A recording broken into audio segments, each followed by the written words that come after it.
Something happened to Jimmy when that assassination took place. It was a long line of horrendous American assassinations. I mean, they're killing my friends. It's as simple as that. And have been all the years that I've been alive. For no reasons which, you know, which have any validity.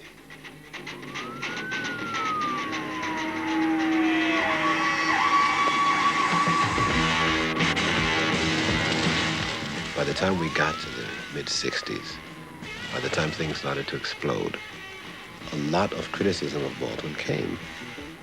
Many of the people who were exploding had not read Jimmy Baldwin, and consequently were very susceptible to the strong criticism that was clearly articulated in Eldridge Cleaver's Soul on Ice. Many of us equated the Black Revolution with our manhood, with militancy and masculinity. And here was Eldridge Cleaver saying that Jimmy Baldwin hated his blackness and hated his masculinity. We've got to have enough self-respect to lay down our lives and to pick up the gun. Jimmy became a pariah.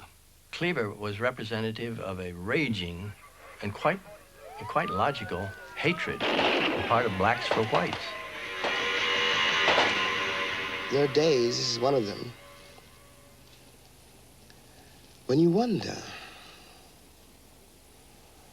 what your role is in this country and what your future is in it.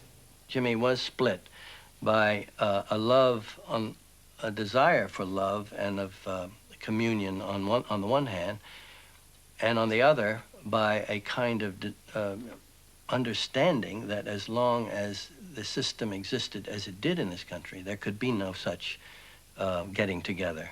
This sounds like a paradox, but he loathed violence. And that is why he could never truly join the militants who rose in the 1960s. Not that you're willing to die, but that you're willing to kill for your freedom.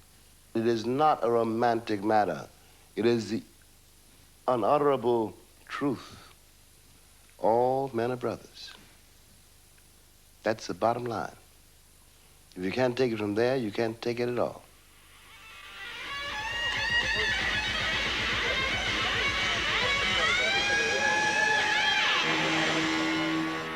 Love has never been a popular movement, and no one's ever wanted really to be free. The world is held together, really it is held together, by the love and the passion of very few people. Like anybody, I would like to live a long life. Longevity has its place. But I'm not concerned about that now. I just want to do God's will.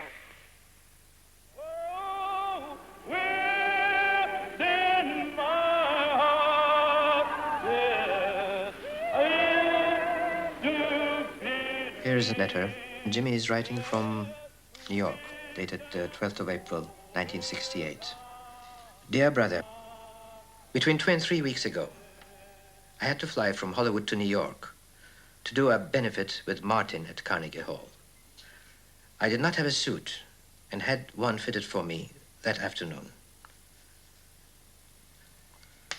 I wore the same suit at his funeral.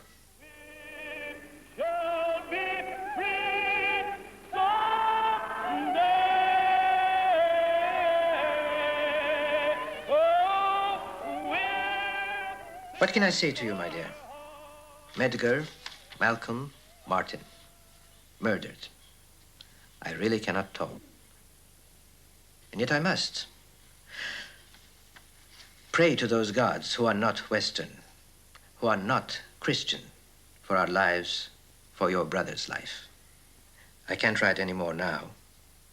Please understand. My love will never change. Your brother, Jimmy. Jimmy had moments when he came back from America when he was very depressed. Because he lived in a very intense way there. He hadn't been in good health for a while. His heart had gone off. and they had to give him very serious treatments. He came to the south of France, and he spent months here getting that together.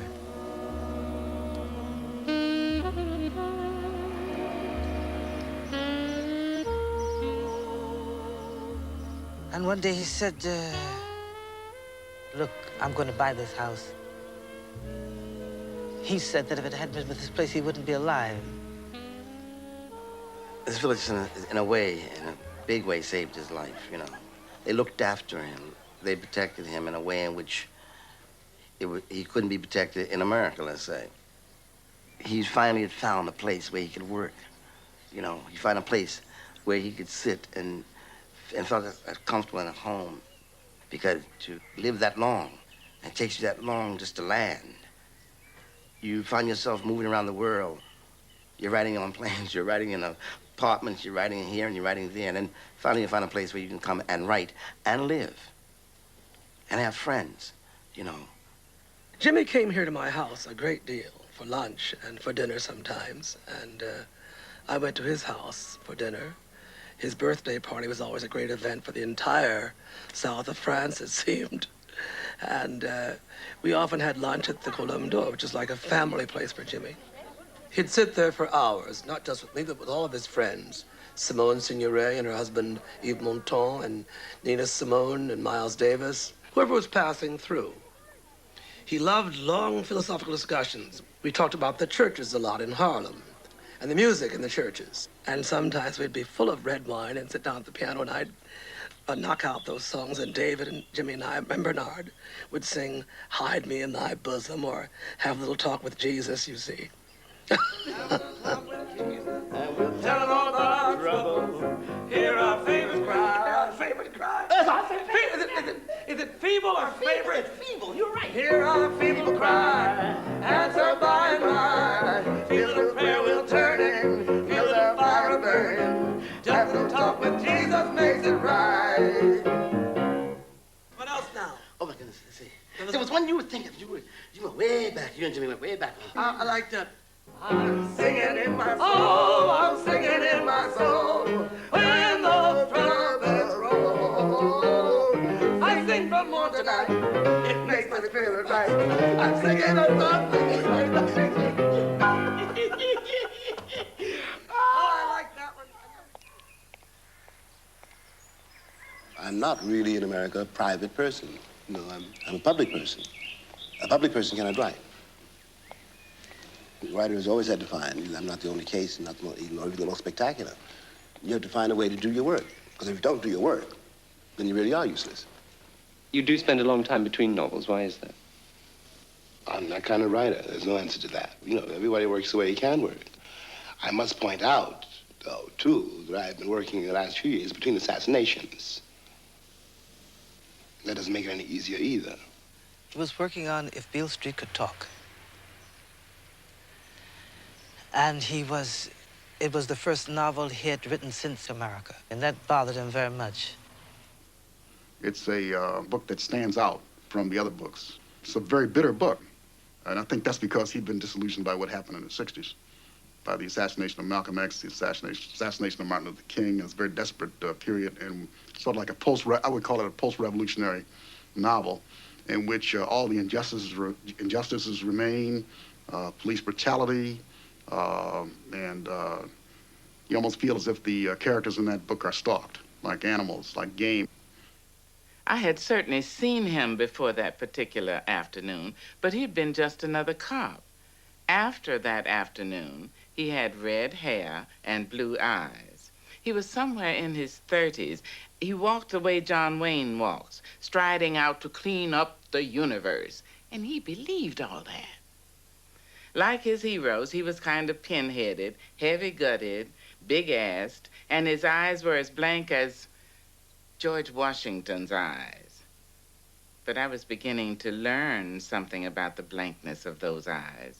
What I was learning was beginning to frighten me to death. If you look steadily into that unblinking blue, into that pinpoint, at the center of the eye, you discover a bottomless cruelty, a viciousness cold And I see. In that eye, if you do not exist, you are lucky. People say Jimmy grew bitter. Put it this way to you. You cannot go to a page and describe a human being in love or a human being's pain if you're bitter. Bitterness is like cancer. It eats upon the host. Jimmy was not bitter. What Jimmy was angry. He was constant. He was angry at injustice, at ignorance, at exploitation, at stupidity, at vulgarity. Yes, he was angry. What is it you wanted me to reconcile myself to? I was born here almost 60 years ago. I'm not going to live another 60 years. You always told me it takes time. It has taken my father's time, my mother's time, my uncle's time, my brother's and my sister's time, my nieces and my nephew's time. How much time do you want for your progress? Jimmy wouldn't let people off the hook, and some people are bothered by that. And one way of handling the problem is to say, oh, his powers have slipped, you know.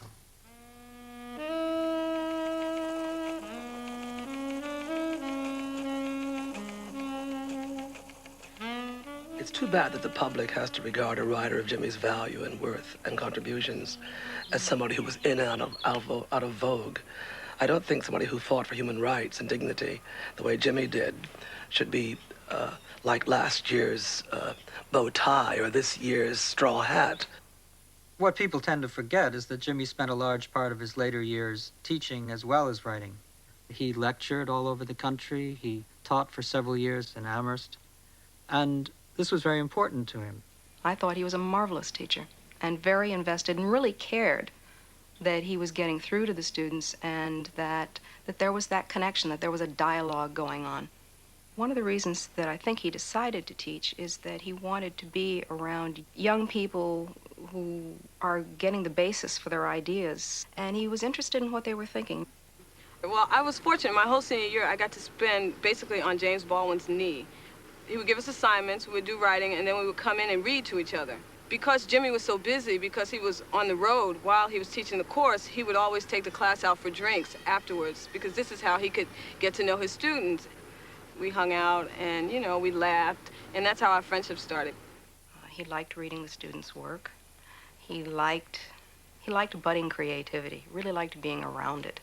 And he liked the fact that the students looked up to him for guidance and that they asked real, intelligent, well-informed questions about how did you do that? How do I do it?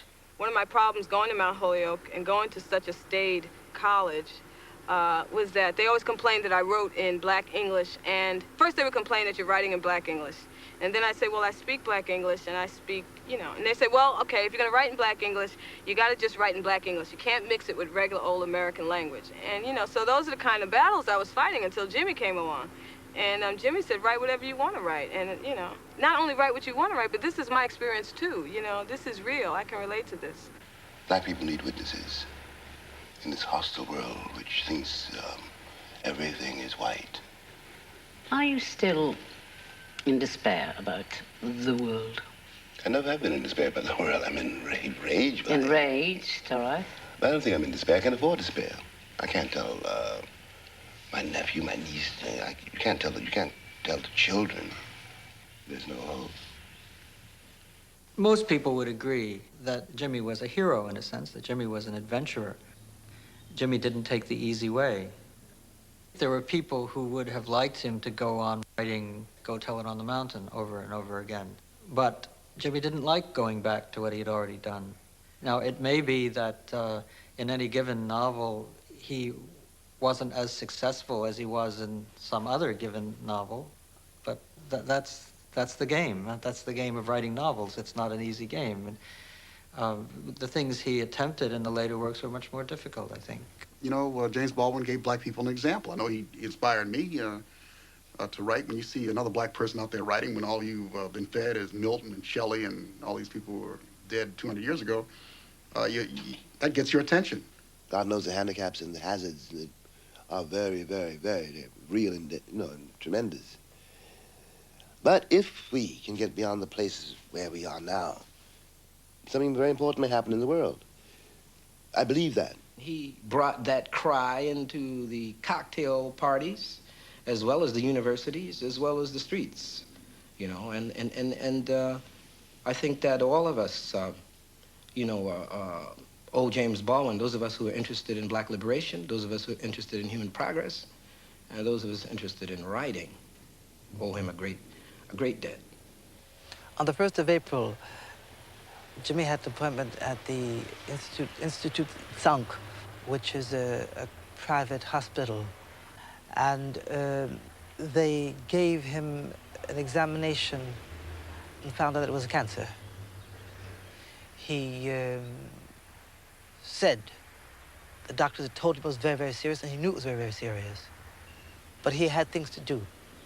He would say, I'm skating on my reputation now. I've got to do something else.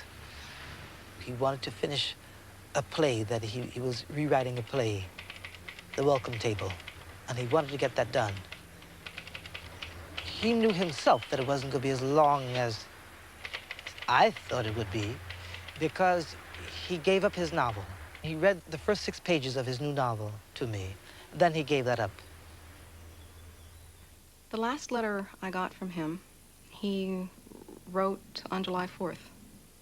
And he said to me, July 4th, exclamation mark, 87, my dear Cindy, a note, forcing myself to attempt to write by hand in an attempt to counter arthritis. Of course, he doesn't mention the operation at all. I suppose, in fact, that much of what I'm doing these days is an attempt to keep the lines of communication open. I seem to be, anyway, as the church members always put it, clothed and in my right mind. But everything seems very strange and tentative. The way of time is different. It goes fast, much more slowly. It is gone, suddenly, the day, which had seemed so slow and heavy. And then there's the night, where I've always been more at home. I seem to curl up in the stillness at the center of the dark. I listen, and something is listening to me.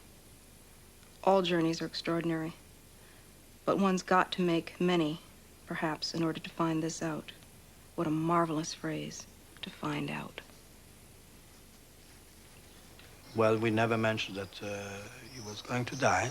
He was quiet, reading, eating, a little, not much.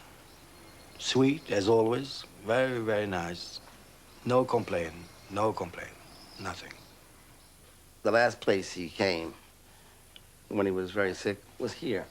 And had salami and bread and butter, cheese. And at the time, he was very sick, but he'd gotten up. He wanted to go out. He said, I want to go see Yvonne. And he said, okay, so we brought him here. And he said, they sat there and us left him alone. He said one morning, he said, I see Simon's face on the wall. Do you ever see people's faces on the wall? He said, I see her face on the wall. And I called the doctor, and the doctor said, I think he's going to go tonight. And he couldn't swallow anymore, so I was trying to find a bent straw so he could pull it in. He didn't have the strength to pull it in the straw. And in the evening, I went out to his room, told David to come help me take Jimmy. And we stayed there. David felt it was the last hour. Yes, it was amazing. We were the 3 of us sitting. David was holding his hand, and I was sitting on a chair at the beginning, and Bernard was putting water on his lips.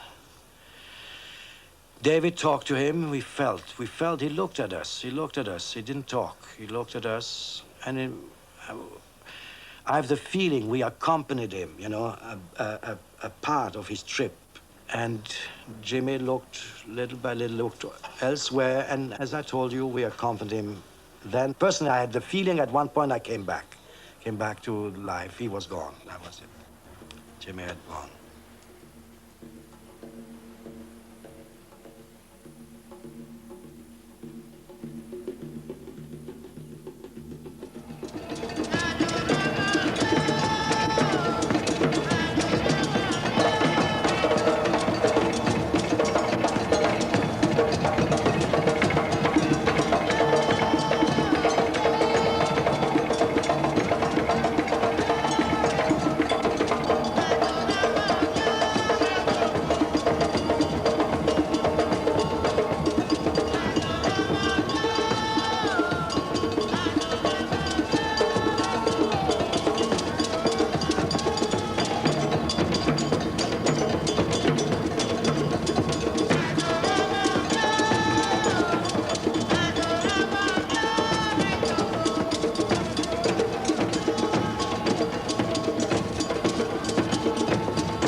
Everybody who came into contact with Jimmy had his or her life changed, I think. And that's the mark of a real teacher. It's the mark of a real preacher. And it's the mark of a prophet. And I think Jimmy was in many ways a prophet. He said, I pray I've done my work so that when I've gone from here and all the turmoil through the wreckage and rumble and through whatever, when someone finds themselves digging through the ruins, he said, I pray that somewhere in that wreckage, you'll find me. It's somewhere in that wreckage that they can use something that I left behind. And if I've done that, then I've accomplished something in life.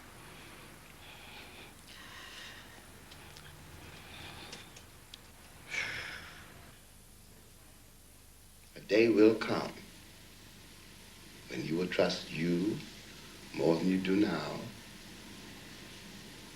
When you trust me more than you do now. We can trust each other.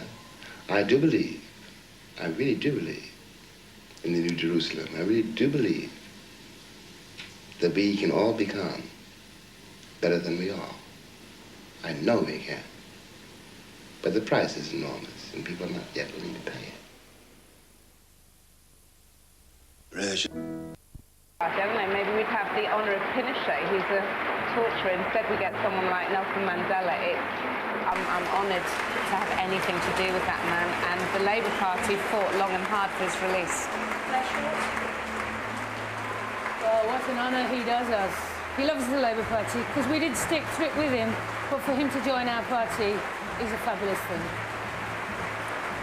And he's shaking hands with all the children from the Corpus Christi Catholic School in Brixton. 30 children who sang for him back in '96 as part of a welcome celebration when he went on a walkabout through Brixton. So they've met him before. But it still must be a great privilege, the Corpus Christi Catholic School. I think he's shaking everybody's hand there, isn't he? Well, he can't leave any of them out, can he? No, can't really, can he? He's got to do the rounds. If he's not careful, he'll be doing the whole conference floor.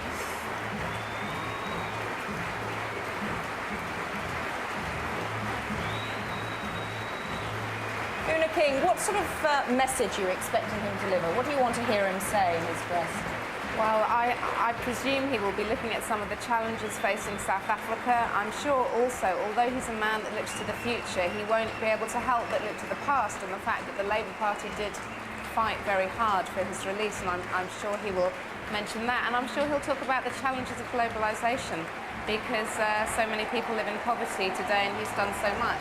But he's principally about social justice and injustice, and that's why we want him speaking here today at the Labour Party. There are some red, white and blue flags out there as well, Una King. It's very bizarre for a Labour Party conference. Look, the ANC flag. Oh, sorry, South African flag. I mean, lots of South African flags. I think the thing is that, I mean, I now personally can be very proud to be British. In the time when Nelson Mandela was in jail, I could not be proud to be British. I was ashamed that our government then, the Tory government, did nothing to help that man. And now it's changed. Now waving that flag is an entirely different thing to what it was 10 years ago. It was the international community that changed, though. I mean, it's beginning to sound as though the Labour Party on their own managed to free Nelson Mandela. Oh, no, I mean, the whole international community no. was behind his release. Oh, absolutely. My God, no. All I'm saying is the Labour Party was unswerving in its support and did everything in its power. I worked with Glenys Kinnock, and she personally and Neil Kinnock were utterly committed to the anti-apartheid cause, as were most Labour Party members.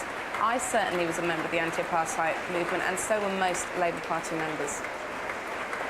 Kiss for Gabrielle. Of course, he's met the Spice Girls as well. He's met the Spice Girls. He's met Charlie Dimmock from Ground Force. I don't think there's anybody he hasn't seen. Michael Jackson. Everyone goes. They all want to be seen with him.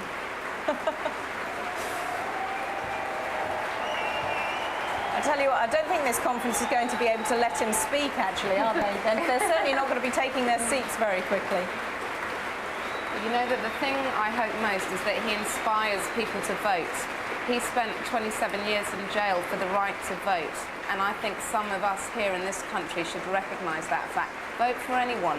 Vote for who you want, whichever party you think represents your ideals, but vote. Let's listen to his address.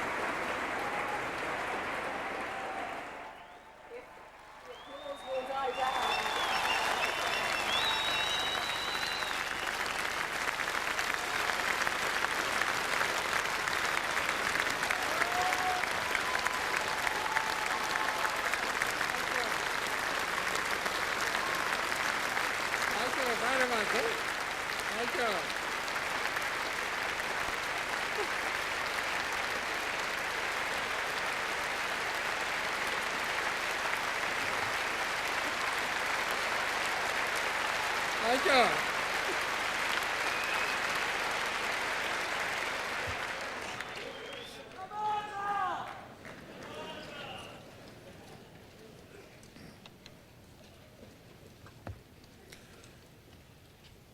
Prime Minister Tony Blair, distinguished guests, I am intimidated.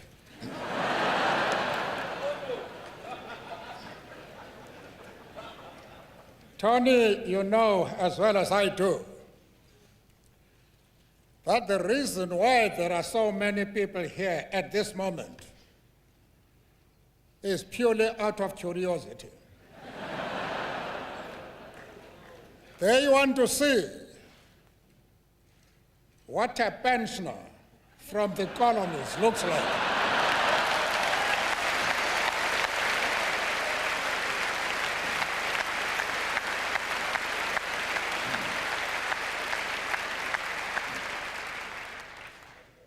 Saltino, I'm not an old man. Please take these glasses.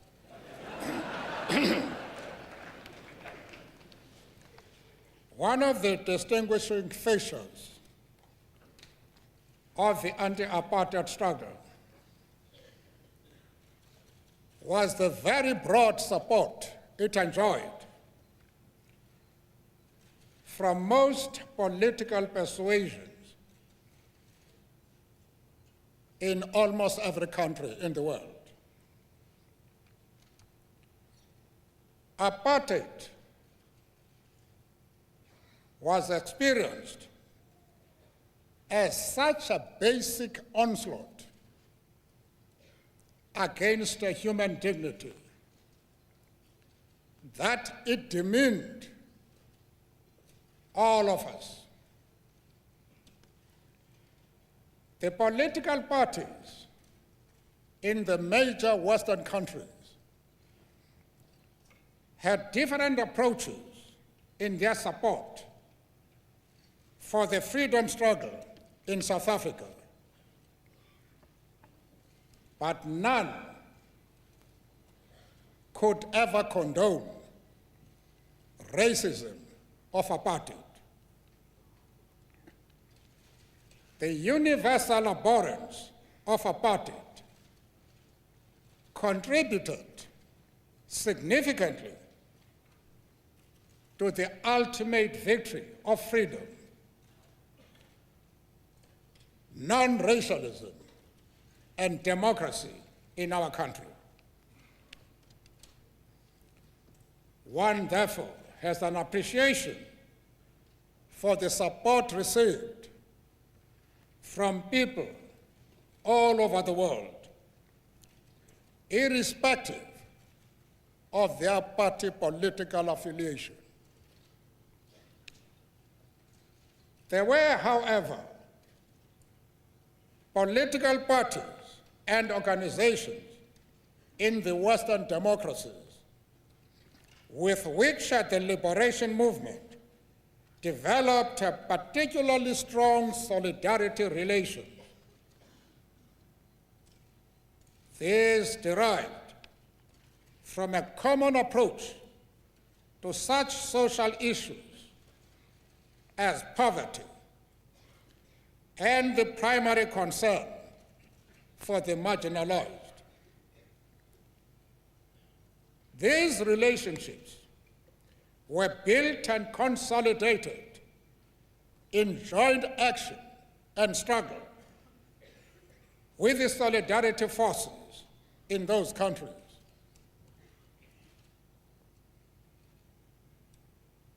The Labour Party of Britain is one such organization. It therefore gives us such great pleasure to join with you here today at your party congress in the year that the party celebrates its centenary. Allow me, in the first place, to convey my hearty congratulations to the Labour Party. I am certain that I can do so on behalf of all the freedom-loving people in our country who appreciated the extent to which the attainment of democracy in South Africa was also due to our solidarity partners internationally. I know that I can do it on behalf of the organization that you supported so faithfully over many decades, the African National Congress. Britain was, in so many respects, the second headquarters of our movement in exile. Your solidarity helped to make those years of exile bearable and contributed to them not turning out to be wasted years. With you, we can look back to the proud beginnings of your organization, rooted in the concern to give organizational voice to those without power. To have sustained over a century such an organization is a tribute not only to the Labour Party, its leadership and members. It is testimony to the resilience of the spirit that continues to believe that the world can be made a better place for us all.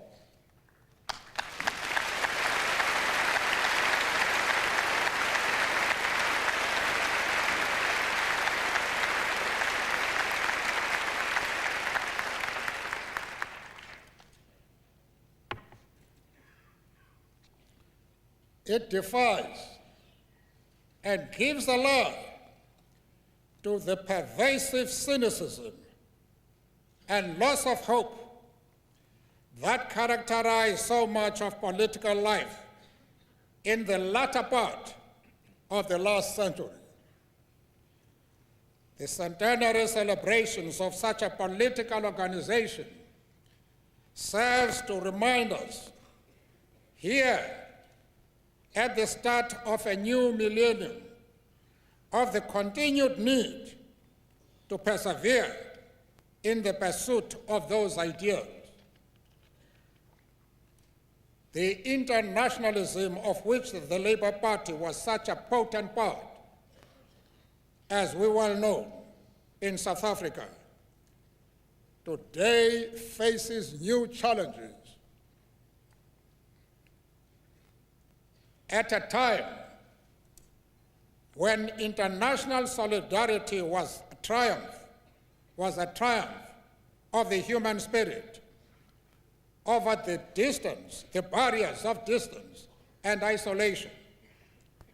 We marveled at that generosity of spirit, capable of reaching out to take part in the struggles of those far removed, and in distant corners of the world. Today, the world has become the global village of which we once spoke only in wishful metaphor. What happens in one part of the globe is immediately accessible to the entire world and affects others over great distances. The danger is that globalization can come to mean only the free flow of goods and capital, the open access to markets, the breaking down of barriers to trade and commerce, the concern for the common good, which characterize the international solidarity we spoke of, is in danger of being lost in the current understanding of a global world.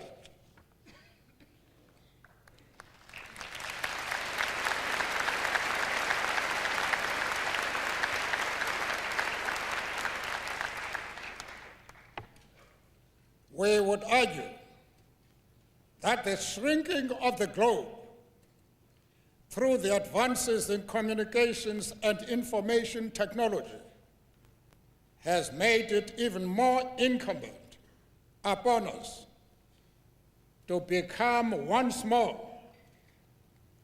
the keepers of our brothers and sisters, wherever in the world they may be.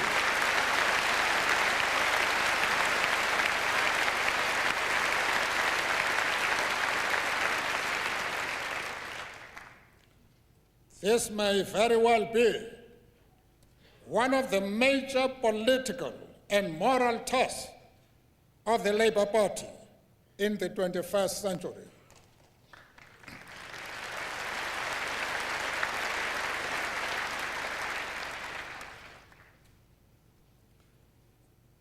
Globalization is extremely important. No country can avoid it. Those who are saying they are not going to prepare for this phenomenon are like saying, I don't recognize winter, therefore I'm not going to buy clothing for winter. We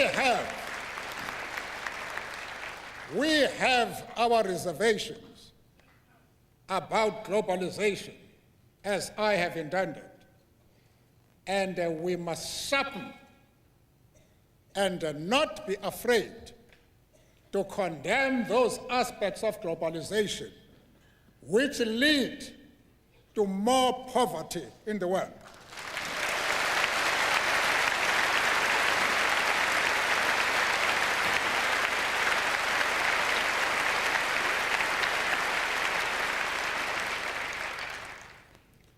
We can no longer tolerate where few powers dominate the world and dictate to the world. All human beings are born equal. They must be treated equally.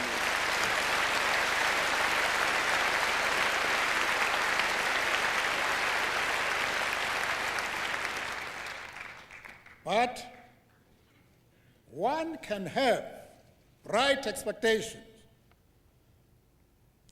in regard to these global expectations only of a party that domestically holds dear those values of solidarity with the poor and the vulnerable sectors of society,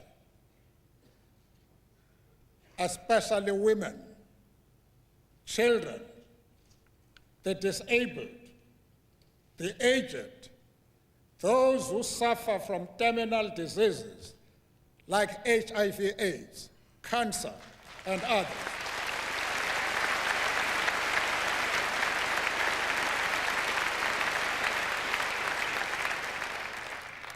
It is a sad fact of our times that in spite of the massive scientific, technological, and economic advances of humankind, poverty and social inequality remain features of most societies in the world. Our historic relationship with the Labour Party rests upon our common concern to centrally represent the voice and interest of those sectors traditionally excluded from power and privilege.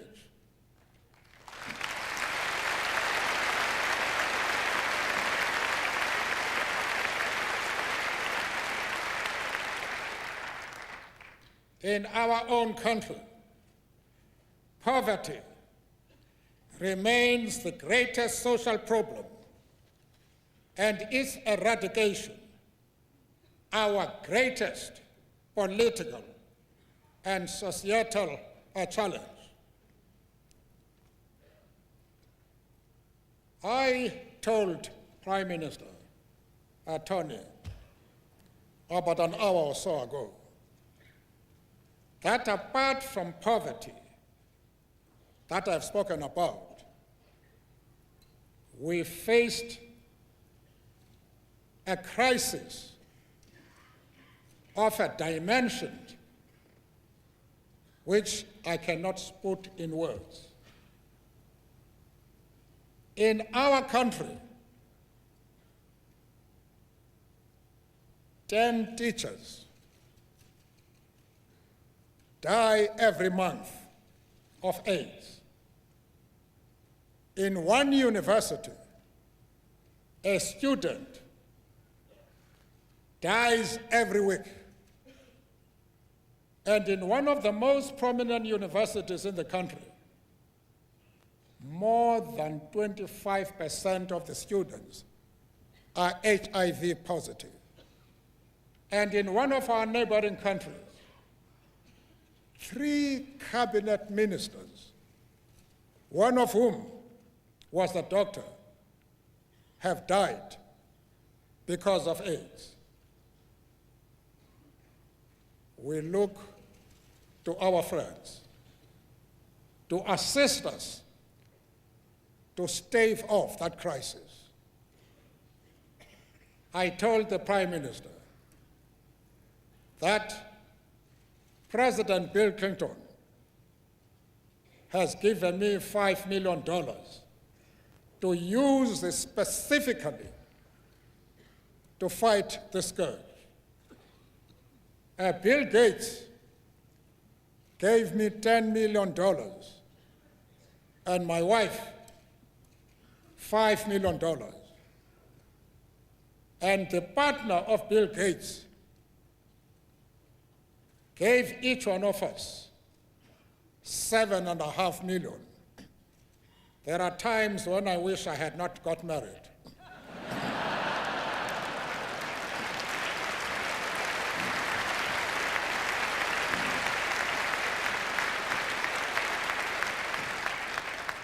Because if I had not, I would have got that 15 million. But what worries me even more is the fact that my wife is becoming more important than I am. There was an ambassador in South Africa who came to me and said, "We want to give your wife an honorary doctorate. But if you accompany her, you will also get a doctorate."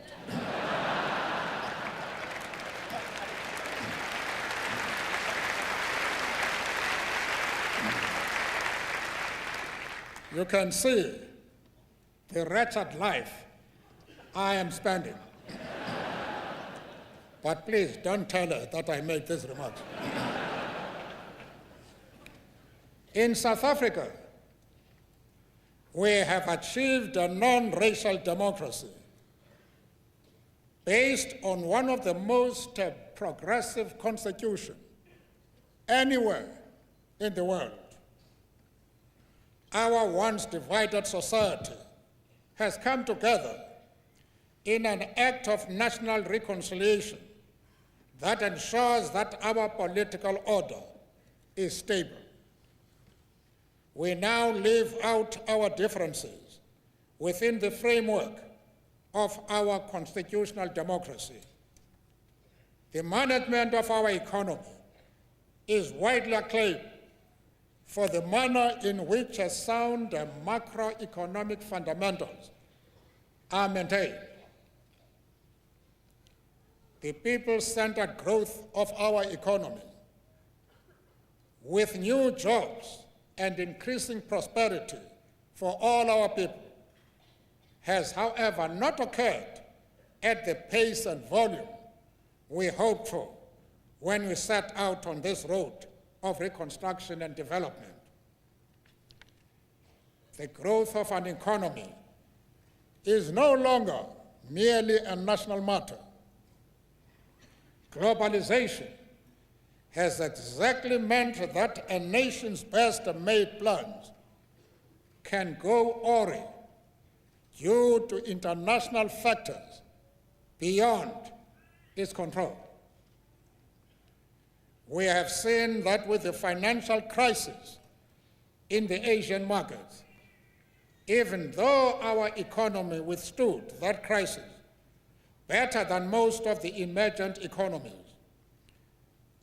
the effective growth of an economy like ours is crucially dependent upon direct foreign investment.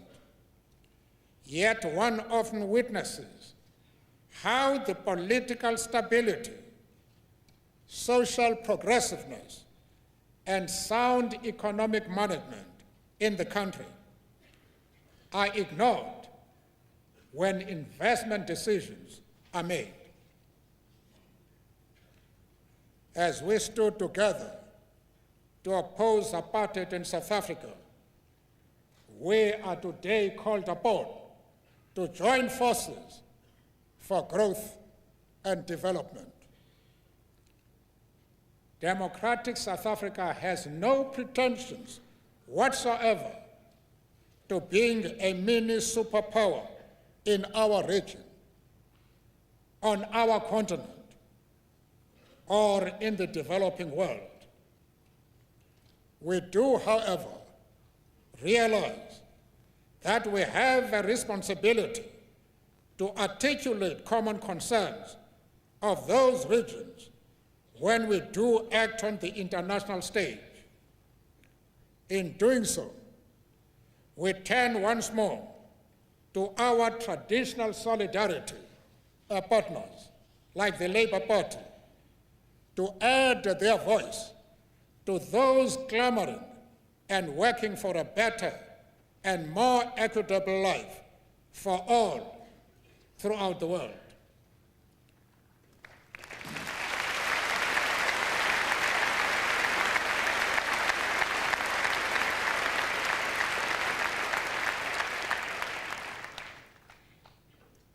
One of the issues that gives me encouragement in all the turmoils that are taking place all over the world, the thing that makes me go to bed feeling strong, full of hope, and feeling much younger than I am, is that in spite of all these problems, the world is full of good men and women who are prepared to serve not only their country, but the entire world. Men and women who fight socio-economic evils wherever they are to be found in the world. Men and women whose theater of operations is the entire world, who fight poverty, illiteracy, hunger, want, as I look at you here, I can see men and women who are worthy candidates to immortality. When their last day comes, we will be able to say, here lies a man or woman who has done his or her duty to country and to people. They will be like Aristotle or Plato. We will inter them into the earth, but their names will live for eternity.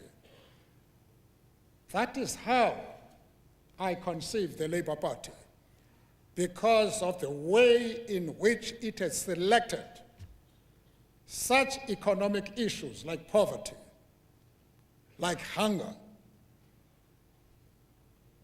to fight wherever these have to be found in the world. We are the beneficiaries of that vision, of that sensitivity to problems across the seas. And that is how the Labour Party has conducted itself up to today. And that is why I'm confident that there are good men and women all over the world. Those good men and women are to be found in the Labour Party of Britain.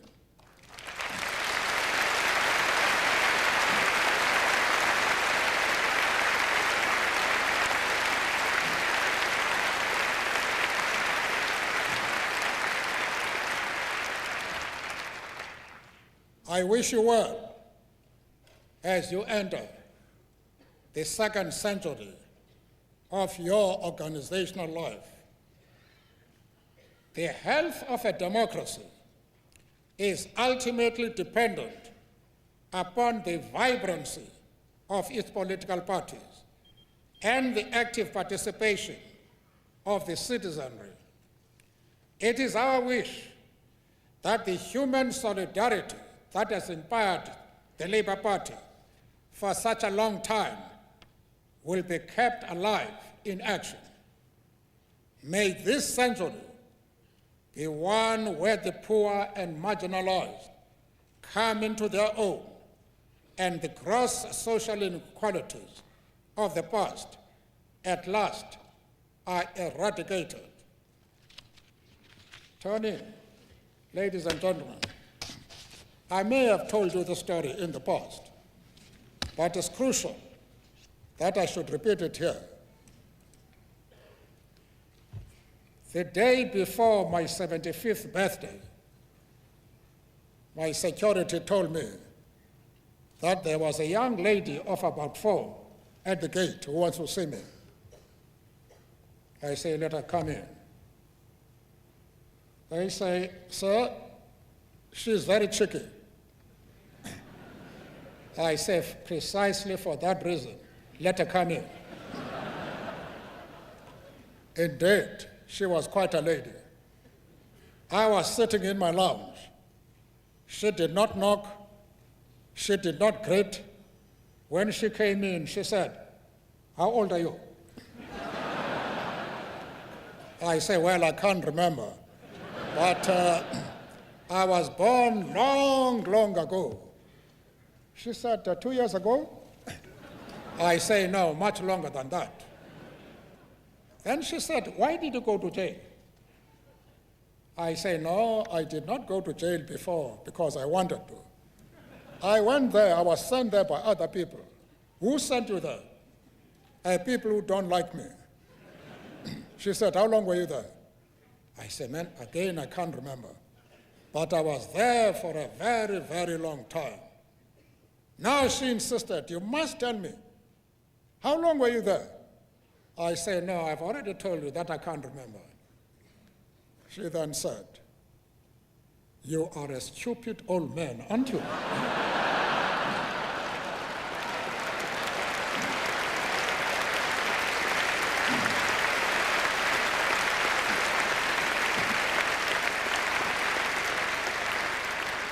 Well, ladies and gentlemen, if you feel that my remarks have not measured up to your expectations, please be a little more diplomatic than that young lady.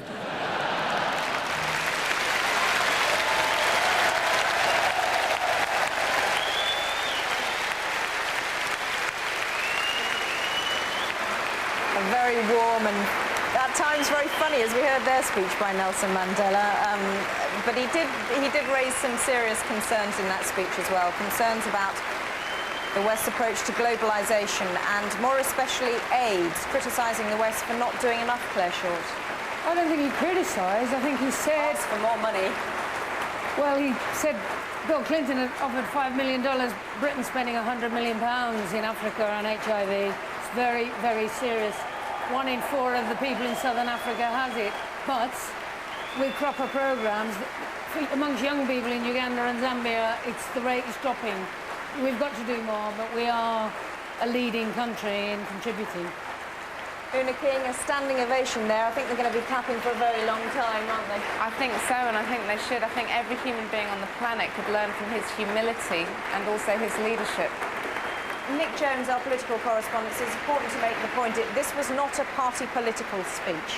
I mean, he was encouraging people to take democracy seriously. That's right, and to be inclusive in politics. It was a very strong message, and you have to remember that here in this hall, so many of the delegates have been associated with the anti-apartheid campaign during the 60s, 70s and 80s, and that's why, for them, it's such a special moment that he's come here, and he will hope that it does display the inclusivity, the bringing together of people in politics. Some might think it's a bit naughty of the Labour Party to hijack such a hero for their end-of-party conference. You have to remember that many people in the Labour and trade union movement worked for the freeing of Nelson Mandela long, long before it became an international cause. And that's why I think the Labour Party will hope that this week's events, this finale, they hope will show a different picture to what they think you might be seeing at the Conservative Party conference next week. That's why I think it was an important demonstration for the party to be able to welcome him here